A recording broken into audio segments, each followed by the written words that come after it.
Hello students, तो जैसा कि आप सभी लोगों को पता है कि आपको मॉर्निंग में एक जीके जीएस की क्लास मिल जाती है।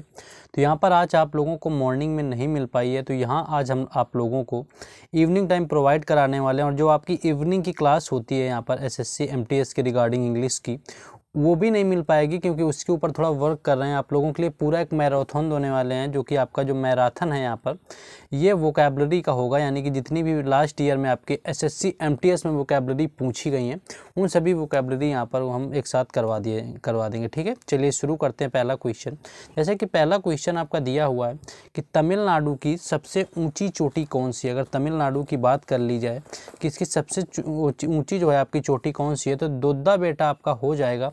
और तमिलनाडु जो कि आपका भारतीय आपका दक्षिण जो आपका एक राज्य है भारत का, और सबसे आपका जो दक्षिणी सिरा है वो अभी आपका जो कन्याकुमारी कहा जाता है, वो भी तमिलनाडु राज्य में ही स्थित है।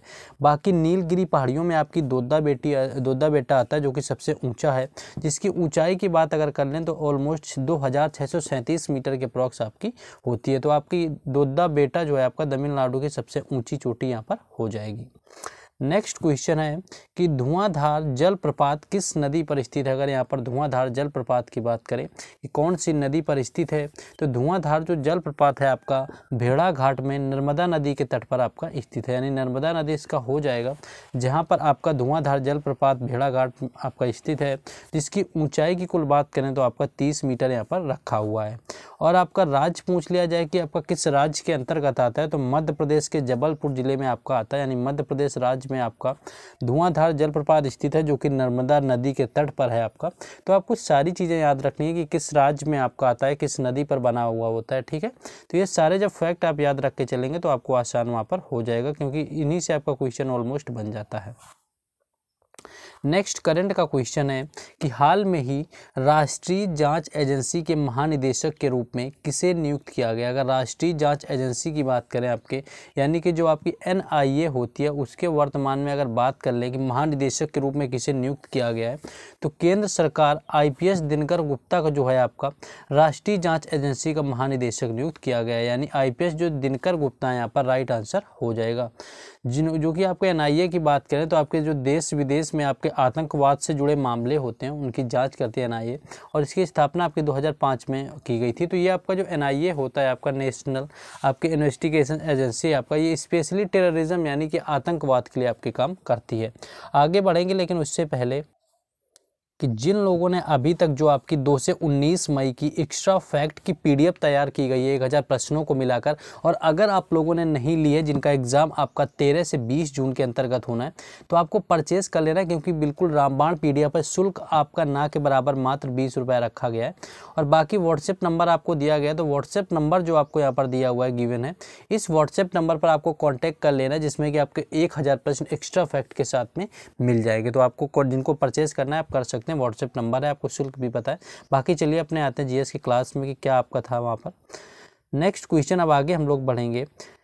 नेक्स्ट क्वेश्चन है कि 28 जून 2022 को आपका जो केंद्रीय प्रत्यक्ष कर बोर्ड है, यानी आपका सीबीडीटी है, इसके नए अध्यक्ष के रूप में किसे नियुक्त किया गया है। तो केंद्रीय आपका अगर प्रत्यक्ष कर बोर्ड यानी कि सीबीडीटी के नए अध्यक्ष के रूप में बात करें 28 जून को कौन नियुक्त किया गया, तो नितिन गुप्ता यहाँ पर राइट आंसर हो जाएगा, जो कि सीबीडीटी के नए अध्यक्ष के तौर पर चुने गए हैं। बाकी आईआरएस अधिकारी रहे, यानी इंडियन रेवेन्यू सर्विस से जुड़े हुए हैं नितिन गुप्ता, जो कि आपके आयकर संवर्ग के 1986 बैच के आपके भारतीय राजस्व आपके सेवा अधिकारी रहे हुए हैं। नेक्स्ट आगे हम लोग देखेंगे।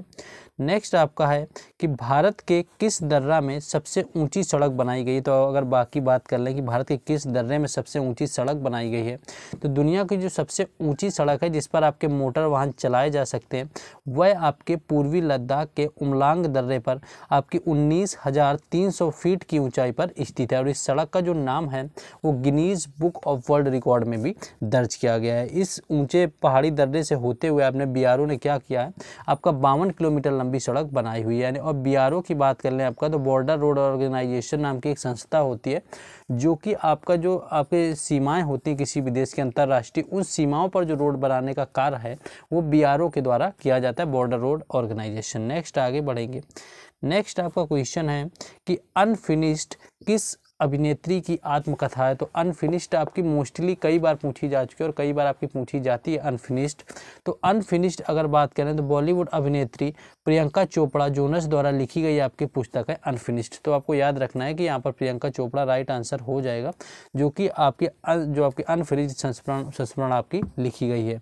और उससे उन्होंने अपने पहले उपन्यास जो आपका था यानी कि अनफिनिश्ड अ मेमोयर के विमोचन के साथ अभिनेत्री निर्माता प्रियंका चोपड़ा जोनस और आधिकारिक तौर पर आपकी एक लेखक भी बन गई हैं। नेक्स्ट आगे देखेंगे कि राष्ट्रमंडल खेल में सबसे ज़्यादा पदक जो है किस देश ने जीते हुए थे। तो राष्ट्रमंडल खेल में सबसे ज़्यादा पदक शरद कमल ने जीते हुए हैं और 2022 का जो था 22वें नंबर का आपका रहा हुआ था राष्ट्रमंडल खेल, जो कि अगर हम बात कर लें तो ये आपका बर्मिंघम आपका इंग्लैंड में आयोजित किया गया था। नेक्स्ट है आपका कि 2014 में शांति का नोबेल पुरस्कार किसे दिया गया था। तो 2014 में अगर शांति के नोबेल पुरस्कार की बात करें आपका, तो एक तो आपका कैलाश सत्यार्थी का दिया गया था। 3 से 4 बार क्वेश्चन आपसे पूछा जाता है कि 2014 में किसे दिया गया शांति से, या कैलाश सत्यार्थी को कब दिया गया। और मलाला यूसुफजई थी, इनको आपका दिया गया था। ये आपके 1997 में पैदा हुए थे और यहाँ पर जो है आपके 1954 में हुए थे। तो ये आपको देखने के जो आप यहाँ पर आपके मलाला यूसुफजई हैं, ये सबसे कम उम्र के रहे हुए थे जिन्होंने आपका नोबेल पुरस्कार प्राप्त किया हुआ था 2014 में। आपको इन्होंने बच्चों और युवाओं के दमन के खिलाफ उनके संघर्ष और सभी अधिकारों के लिए आपके साझा किया गया था। शिक्षा के लिए आपकी बात करें तो सत्यार्थी भारत से हैं और नोबेल पुरस्कार जीतने वाले अपने देश के 7वें व्यक्ति और मदर टेरेसा के बाद में शांति पुरस्कार जीतने वाले दूसरे व्यक्ति बने हुए हैं। यानी कि दूसरे व्यक्ति हैं भारत के जिन्होंने शांति का पुरस्कार जीता हुआ है, कैलाश सत्यार्थी, और अपने देश से यानी कि भारत से जीतने वाले 7वें व्यक्ति। और वहीं पर अगर आपसे मलाला यूसुफजई की बात करें तो ये पाकिस्तान से मुस्लिम हैं। और अगर बात कर ले तो अब्दुल सलाम के बाद आपका दूसरे नोबेल पुरस्कार विजेता है। नोबेल पुरस्कार जीतने वाली 47वीं महिला और 17 साल की उम्र में किसी भी क्षेत्र में नोबेल पुरस्कार पाने वाली सबसे कम उम्र की विजेता रही हुई हैं। तो कभी भी सबसे कम उम्र का पूछा जाता है तो यहाँ पर आपका मलाला यूसुफजई आपका राइट आंसर हो जाएगा। नेक्स्ट क्वेश्चन है कि टोक्यो ओलंपिक में वेट लिफ्टिंग में भारत की तरफ से पहला रजत पदक किसने जीता हुआ था। तो पहले अगर रजत पदक की बात करें तो मीराबाई चानू इसका राइट आंसर हो जाएगा, जिन्होंने टोक्यो ओलंपिक जो कि 2020 में आयोजित हुआ था, इसमें अब भारत की तरफ से जो पहला रजत पदक था, यानी रजत पदक क्या पहला पदक ही कहेंगे, वो मीराबाई चानू ने जीता था। 49 किग्रा वर्ग में देश का पहला भारोत्तोलन था। रजत पदक जीतकर टोक्यो में भारत को एक शानदार शुरुआत दी हुई थी। आगे देखेंगे कि मीराबाई चानू की बात कर लें तो 26 जुलाई 2021 को भारत के लिए इतिहास रचा हुआ था, जब उन्होंने टोक्यो ओलंपिक में 49 किलोग्राम भारोत्तोलन में वर्ग में जीतने वाली पहली महिला बन गई थी। नेक्स्ट आपका देखेंगे बाबर ने 12 वर्ष की उम्र में आपका 12 वर्ष दिया हुआ, 12 साल की उम्र में फरगना को किस वर्ष जीता हुआ था। तो बाबर जो था वो 12 वर्ष में आपका फरगना का शासक बना हुआ था। तो ये पूछा गया था कि किस वर्ष जीता हुआ था, यानी कौन सा वो साल था। लेकिन उससे पहले आगे से बढ़ने से पहले जिन लोगों ने वीडियो को लाइक और चैनल को सब्सक्राइब नहीं किया हुआ है, तो सबसे पहले तो आपको यहाँ पर वीडियो को लाइक कर देना है, चैनल को सब्सक्राइब कर देना है, जिससे कि यहाँ पर आप लोगों को हर एग्ज़ाम से रिलेटेड एनालिसिस और उनसे रिलेटेड आपको प्रैक्टिस सेट मिलते रहें, जैसा कि आप सभी लोगों को करवाया ही जाता है। तो आपको बस वीडियो को लाइक करना है, शेयर करना है, चैनल को कर देना है सब्सक्राइब, जिससे कि यहाँ पर आपको हर एग्ज़ाम से रिलेटेड एनालिसिस मिलता रहे। बाकी हर अपडेट है जो आपकी टेलीग्राम चैनल और व्हाट्सएप ग्रुप दोनों पर शेयर की जाती है, जिसका जो लिंक है डिस्क्रिप्शन में दे दिया गया है। तो वहाँ से भी जाके आप सभी लोगों को जुड़ जाना है, तो वहाँ पर जा करके भी जुड़ जाइए। चलिए अब देखते हैं। तो ये जो आपका फरगना ने जीता हुआ था, बाबर ने फरगना को, वो 1494 में जीता हुआ था, 1494 में, और 1526 में भारत आता और इब्राहिम लोदी के साथ में युद्ध करके दिल्ली में आपका मुगल साम्राज्य की नींव डाल दी थी इब्राहिम लोदी को हराकर, जो कि 1526 में पानीपत का प्रथम युद्ध कहलाया। नेक्स्ट देखेंगे जो आपका बाबर था भारतीय उपमहाद्वीप में शक्तिशाली मुगल राजवंश का संस्थापक रहा हुआ था, और इनके पिता जो थे उमर शेख मिर्जा की मृत्यु के बाद वह 12 साल की उम्र में उज्बेकिस्तान में स्थित फरगना की गद्दी पर बैठा हुआ था। इसके बाद 1526 में आपका पानीपत की लड़ाई में इब्राहिम लोदी को हराया और भारत में मुगल शासन की नींव डाल दी थी। नेक्स्ट है कि कौन सा अनुच्छेद जो है आपका राज्यपाल की अध्यादेश बनाने की शक्ति से संबंधित है। तो अगर राज्यपाल की बात करें तो संविधान का जो अनुच्छेद आपका 213 होता है, ये राज्यपाल की अध्यादेश बनाने की शक्ति से संबंधित होता है। राज्यपाल आपका एक अध्यादेश जारी करता है जब राज्य विधानमंडल के एक या दोनों सदन सत्र में नहीं होते हैं। बाकी आप आगे देखेंगे तो अनुच्छेद जो आपका 161 होता है, इनसे रिलेटेड और देख लेंगे। अनुच्छेद 161 होता है आपका, ये राज्यपाल की क्षमा शक्तियों से संबंधित होता है। अनुच्छेद जो 200 होता है वो आपका राज्यपाल के आश्वासन के साथ व्यवहार करता है। अनुच्छेद जो आपका 167 है आपका मुख्यमंत्री के कर्तव्यों के साथ व्यवहार करता है। नेक्स्ट आगे देखेंगे आपका कि भारतीय संविधान का जो अनुच्छेद 123 दिया हुआ है, इसमें राष्ट्रपति को संसद के अवकाश के दौरान अध्यादेश लाने का अधिकार दिया गया, यानी कि जो राष्ट्रपति को अध्यादेश लाने का अधिकार है वो सब वो 123 के अंतर्गत दिया हुआ है। और राष्ट्रपति की शक्ति बनाने वाले अध्यादेश को राष्ट्रपति की सबसे महत्वपूर्ण विधायी शक्ति भी माना जाता है। नेक्स्ट आगे देखेंगे कि जो 2027 है आपका, 2027 का ओडीआई वर्ल्ड कप की मेजबानी कौन सा देश करेगा। यहाँ पर 2027 का पूछा गया है। तो दक्षिण अफ्रीका, नामीबिया और जिम्बाब्वे के साथ अक्टूबर-नवंबर 2027 में आईसीसी पुरुष क्रिकेट विश्व कप की मेजबानी करेगा। तो ये 3 देशों में आपका होना है, दक्षिण अफ्रीका, नामीबिया और जिम्बाब्वे के साथ में यहाँ पर होना है। यह आपका दूसरी बार होगा जब जिम्बाब्वे, दक्षिण अफ्रीका और केन्या के साथ वैश्विक टूर्नामेंट के 2003 संस्करण की सफलतापूर्वक मेजबानी करने के बाद में किसी आपका क्रिकेट परिषद की मेजबानी करेगा। बाकी अक्टूबर-नवंबर 2031 में जो आपका पुरुष क्रिकेट विश्व कप है वह भारत और बांग्लादेश में खेला जाएगा। तो 2031 का भी पूछ सकते हैं, क्योंकि इंडिया में ही एग्जाम होते हैं तो इंडिया का भी पूछा जा सकता है कब होगा। तो 2031 में आपका खेला जाएगा इंडिया में। नेक्स्ट है कि अकबर का शासनकाल किससे प्रेरित था। तो ये आपका शेर शाह सूरी इसका राइट आंसर हो जाएगा, जिससे कि अकबर का शासनकाल प्रभावित था, क्योंकि अकबर शेर शाह सूरी था जिसने 1539 के चौसा के युद्ध में अकबर के पिता हुमायूं को हराया हुआ था और वहां से उनकी गद्दी छीन ली थी। तो यानी हुमायूं उसके बाद फिर से 1556 में गद्दी पर अधिकार करता है, 1-2 साल रहता है 54-55 में, फिर उसकी मृत्यु हो जाती है और उसी का बेटा हुआ था अकबर, जो कि पूरी तरह से शेर शाह सूरी के शासनकाल से प्रेरित रहा हुआ था, तभी उसने कुछ आपके शेर शाह सूरी के हिसाब से काम किए हुए हैं। नेक्स्ट आगे देखेंगे, नेक्स्ट है आपका कि पतंग महोत्सव का आयोजन जो होता है वो कहाँ पर होता है, आपका कहाँ पर आयोजित किया गया। तो पतंग अगर महोत्सव की बात कर लें तो अहमदाबाद में आपका होता है, यानी गुजरात इसका राइट आंसर हो जाएगा जब पतंग महोत्सव का आयोजन होता है। और बाकी अगर बात कर लें तो गुजरात जो आपका पर्यटन निगम है अहमदाबाद में अंतर्राष्ट्रीय पतंग महोत्सव का आपका आयोजन करता है और आपका मनाए जाने वाले त्योहारों में से एक होता है।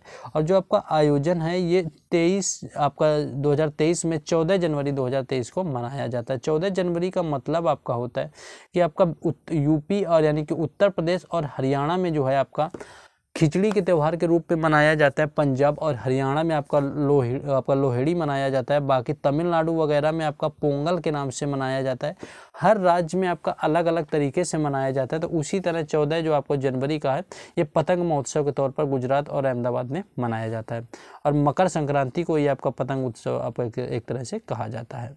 नेक्स्ट है कि टाटा आईपीएल 2022 का विजेता टीम कौन रही हुई थी। तो गुजरात टाइटंस इसका राइट आंसर हो जाएगा, जो कि टाटा आईपीएल 2022 का विजेता रही हुई थी।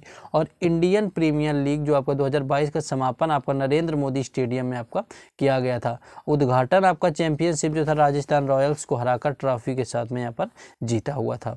इंडियन प्रीमियर लीग की अगर बात करें आपके आईपीएल की अगर यहाँ पर, तो जो आपका है आपकी पेशेवर एक तरह से आपकी T20 क्रिकेट लीग थी, जो कि 15वां संस्करण था आपका 2022 में और 16वां अभी 2023 में हुआ है। 16वें में आपका जिसमें कि चेन्नई सुपर किंग्स यानी कि CSK महेंद्र सिंह धोनी की टीम ने जीता हुआ था। 16वां संस्करण था 2023 वाला और उप विजेता आपकी गुजरात रही हुई है। तो यहाँ पर आपको देखना है और IPL 2022 आपका भारत में इसकी मेजबानी हुई थी और ऑरेंज कैप का जो खिताब है 2022 में 1863 रन के साथ में जॉस बटलर ने जीता हुआ था, जो कि इस बार 2023 में शुभमन गिल के नाम रहा हुआ है। और पर्पल कैप जो इस बार का है आपका मोहम्मद शमी को मिला हुआ है। बाकी आपका बात करें तो पिछले साल जो 2022 वाला था वो यजुवेंद्र चहल को मिला हुआ था। IPL 2022 का प्रायोजक जो था आपका टाटा रहा हुआ था, इस साल भी आपका टाटा ही था।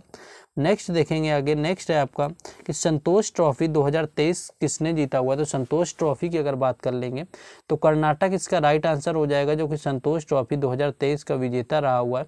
बाकी उप विजेता मेघालय रहा हुआ था, आयोजन इसका सऊदी अरब में आपका होता है। और 2022 की विजेता की बात करें, पीछे जाएँ तो 2022 का विजेता केरल रहा हुआ था। नेक्स्ट है आपका कि असम का प्रसिद्ध लोक नृत्य कौन सा है। तो बिहू इसका राइट आंसर हो जाएगा, जो कि असम का एक आपका प्रसिद्ध नृत्य है। और असम का एक और नृत्य होता है शास्त्रीय नृत्य, जो कि सत्रिय नृत्य है, जो कि असम का शास्त्रीय नृत्य है और भारत के 8 शास्त्रीय नृत्यों में से एक होता है। नेक्स्ट आगे देखेंगे हम लोग, आपका है कि सिंगापुर फार्मूला 1 ग्रैंड प्रिक्स जो 2022 का किसने जीता हुआ। तो सर्जियो जो पेरेज है यहाँ पर राइट आंसर हो जाएगा, जो कि रेडबुल के ड्राइवर रहे हुए सर्जिया पेरोज ने सिंगापुर फार्मूला 1 ग्रैंड प्रिक्स 2022 जीता हुआ था। तो ये आपका ऑलमोस्ट क्वेश्चन थे जो एक्सपेक्टेड हो सकते हैं, आप लोगों को यहाँ पर बताने की कोशिश करते हैं। बस आपको अपनी रिस्पॉन्सिबिलिटी देखनी होती है कि आपको क्या करना है, कि आपको सबसे पहले वीडियो को लाइक कर देना और जिसके साथ आप शेयर कर सकते हैं ऑलमोस्ट आप शेयर करिए दोस्तों के साथ में। चैनल को करिए सब्सक्राइब। बाकी हर अपडेट के लिए टेलीग्राम चैनल और व्हाट्सएप ग्रुप बनाया गया है, जिसका लिंक जो होता है हर वीडियो के डिस्क्रिप्शन में हमेशा होता है, तो वहाँ से भी जुड़ जाएँ। बाकी जिन लोगों ने PDF नहीं लिया है उनके लिए 2 से 29 मई के सभी शिफ्टों के 1000 प्रश्नों को एक्स्ट्रा फैक्ट के साथ में PDF फॉर्मेट में तैयार किया गया है, जिसका शुल्क मात्र 20 रुपये रखा गया। व्हाट्सएप नंबर आपको ये सर्किल के अंदर दिया हुआ है, इस व्हाट्सएप नंबर पर आपको कांटेक्ट कर लेना और कांटेक्ट करके आप वहाँ से परचेज कर सकते हैं। तो आपको परचेज वहाँ से कर लेना है।